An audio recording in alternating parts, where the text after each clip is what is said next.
दीपावली का पर्व देखते ही देखते गुजर गया।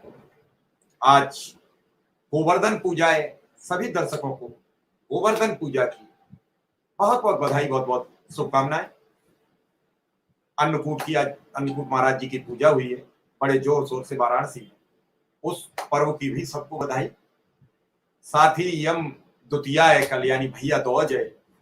भैया दूज के पावन पर्व की अपने सभी शिक्षा मित्र बहनों को, अनुदेशिका बहनों को, सबको बहुत बहुत बधाई। रसोईया बहनों को भी सबको बहुत बहुत बधाई।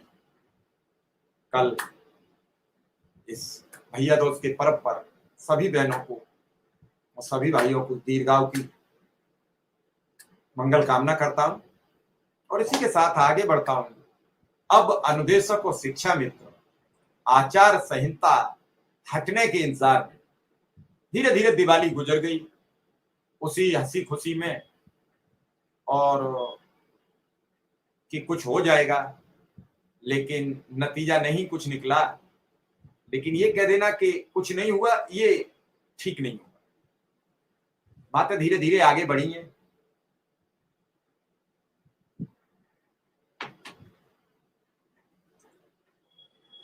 इन बढ़ती बातों से आगे भी कुछ होगा। हमने आज कहा है शिव कुमार शुक्ला जी से भी कि आइए, उन्हें भी आमंत्रित किया। विक्रम सिंह भी आएंगे, शाही जी भी आएंगे, और आज बहुत दिनों बाद इस प्रोग्राम के संस्थापक सदस्य रहे आदरणीय सुरेंद्र सर भी रहेंगे। मैंने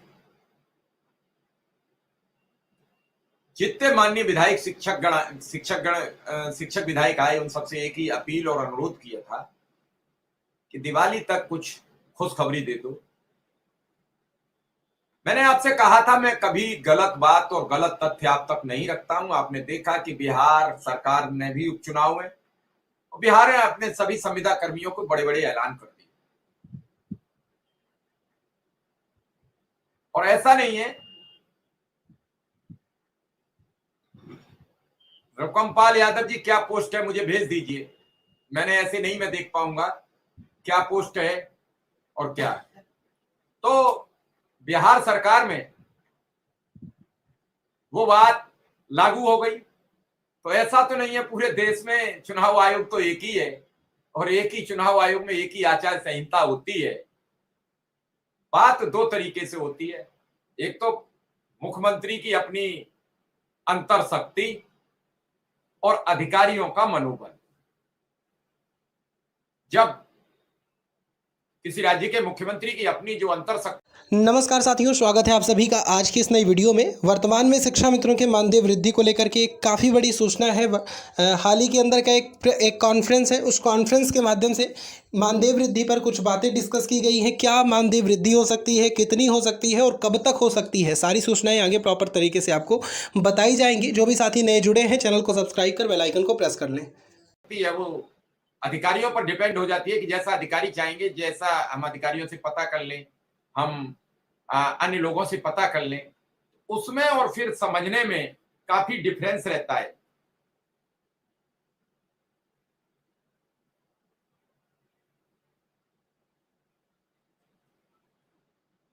अगर ये डिफरेंस बना रहा तो बात कैसे आगे बढ़ेगी, और नहीं रहा तो कैसे बढ़ेगी। दोनों चीजें बड़ी उलझन भरी समझ में आती है। ऐसा तो नहीं होता है कि बिहार सरकार के लिए एक अलग चुनाव आयोग बैठा हो, उत्तर प्रदेश की सरकार के लिए एक अलग चुनाव आयोग बैठा हो।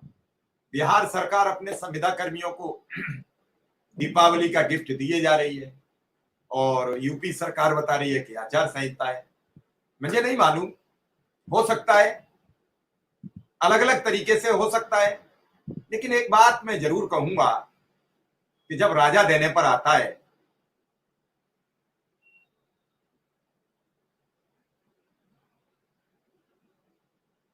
लालचंद जी, 54 45 पे नहीं हो रहा था तो 99 वाले पे कर दीजिए, दोनों फोन सही रहते हैं। मैं दोबारा फिर आपके सामने कहूंगा टीम से कि वो दिखने लगे। तो इस सब के बावजूद बात वहीं टिक जाती है आके कि आखिर क्या है। और ऐसा मैं नहीं कहता, शिक्षा मित्र मुझे फोन करते हैं, अनुदेशक मुझे फोन करते हैं, और भी कर्मचारी है वो लगातार फोन करते हैं कि ऐसा नहीं हो सकता है, वहां की कटिंग भेजते हैं, अखबार की कटिंग भेजते हैं, और भी कुछ बहुत भेजते हैं। वे एक बात बताइए कि इन सब चीजों के बावजूद क्या इन सब चीजों पर विस्तृत बातचीत की जाए, क्या है इस पर, क्या इस पर मंतव्य दिखाया जाए। मैं बार बार आपसे कह रहा हूं कि एक चीज बहुत गंभीर होती है,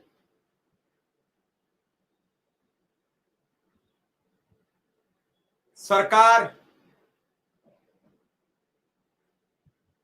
बार बार ये कह के नहीं छूट पाएगी कि हम सोच रहे हैं।